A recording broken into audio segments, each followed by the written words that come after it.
13 on your sidelines. Your team, your turf. Witness high school football. The games, the grit, the glory. Jacob Seuss, 13 on your sidelines. Sponsored by Rant Insurance.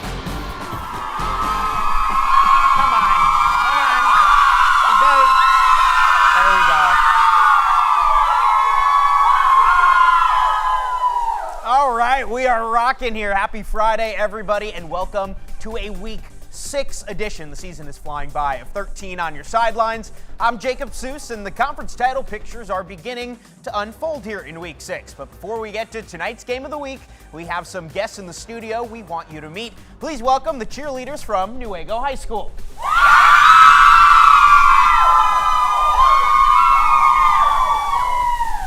And I always like to see who can be the loudest. South Christian, what do you got for me? I know everybody's only going to get louder as the night goes on. Holland Christian is off to its best start since 2009. Tonight, the 5-0 Maroons traveled to Grand Rapids Catholic Central to take on the 4-1 Cougars for the first time since 2015. Both teams came into tonight tied atop the OK Black standings, tied with Northview. There were some big-time conference implications out in this one. That's why it was picked as our 13 on your sidelines game of the week. We picked this one up. First quarter scoreless when Holland Christian's Cole Meist shows off the leg. 44-yard field goal with room to spare as the Maroons take an early 3-point lead. The Cougars, though, would get their passing game going on the next drive. Odin Spencer, he's just a freshman. Buys some time, rolls right, and he finds Jamison Williams. Yes, you heard that right. Not with the Lions, with the Cougars. 27-yard score. Those two would hook up again in the second. Spencer to Jamo. We're going to call him out all alone over the middle. 14-3 lead. Holland Christian, though, would strike back before the half. Evan Aberger finds Gabriel Confara on a slant. Confara, great concentration for the score. 14-10 at the half out of the break. Spencer and Williams times 3. This time on a screen pass that Williams catches in traffic, weaves his way for the 40-yard touchdown and a 21-10 lead. And in the third, Kamal Hillard takes the handoff around the left end, sprinting down the field, 37-yard run. And that would end with, you'll never guess it, Spencer to Williams. They hook up for the fourth time today. 35-10 GRCC. Hillard would add another short score as the Cougars pull away for a 42-18 victory. Our kids did a great job executing the plan, and we played really good defense against a really good offensive football team. So I would say that's the backbone of our program for sure.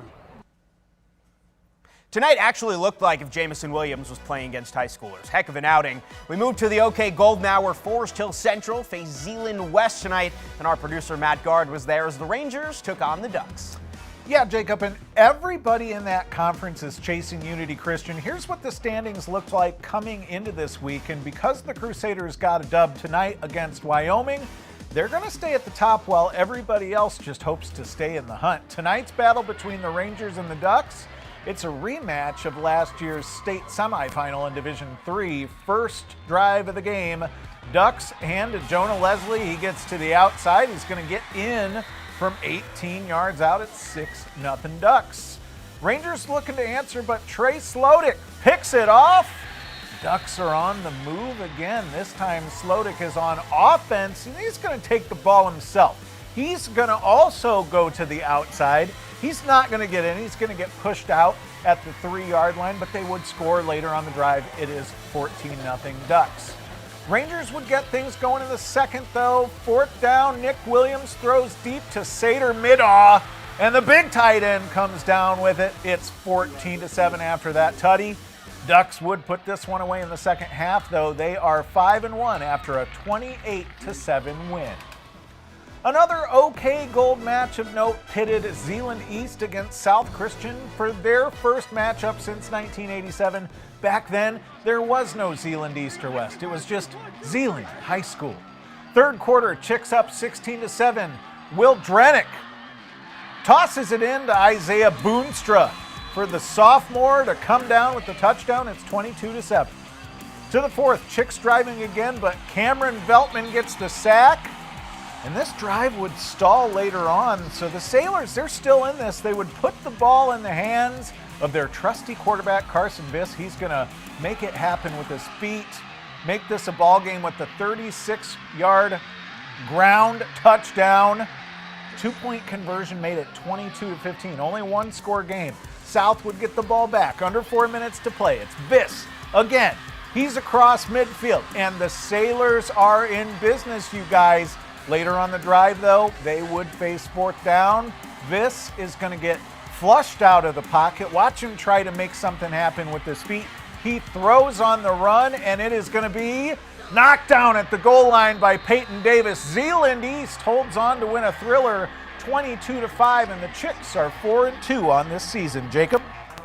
South Christian, it's okay. Cover your ears, cover your eyes. You couldn't hear Matt, so that's a good thing. They still cheered great.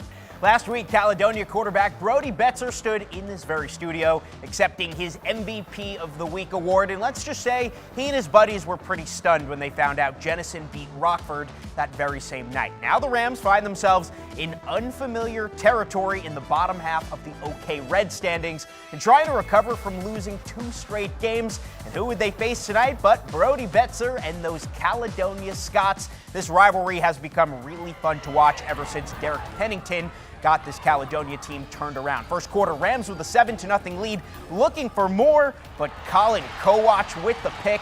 But it was a struggle for the Scots offense, failing to score on its first 2 trips to the red zone, and they would make it 0 for 3 in the red zone when the field goal is blocked. But for a moment, everyone seems to forget Rockford can return this. Justin Horling scoops it up for the Rams, and he is off to the races. Would not be brought down until around the Caledonia 30-yard line, and the Rams would punch it in immediately. Second and goal, former MVP of the week as well, Isaac Poot in for the score, and Rockford had a 13-0 lead. And on the other side, the defense was just as good tonight. Thatcher Wilson comes away with the sack as the Rams get back in the win column tonight, snapping their 2-game losing streak 34-14. So how would the rest of that OK Red do tonight? After the break, Kenowa Hills and Lowell went head-to-head in a River Cities Alliance showdown, and Granville makes the trip down M6 to face East Kentwood as the Dogs and Falcons fight to stay in the conference title hunt.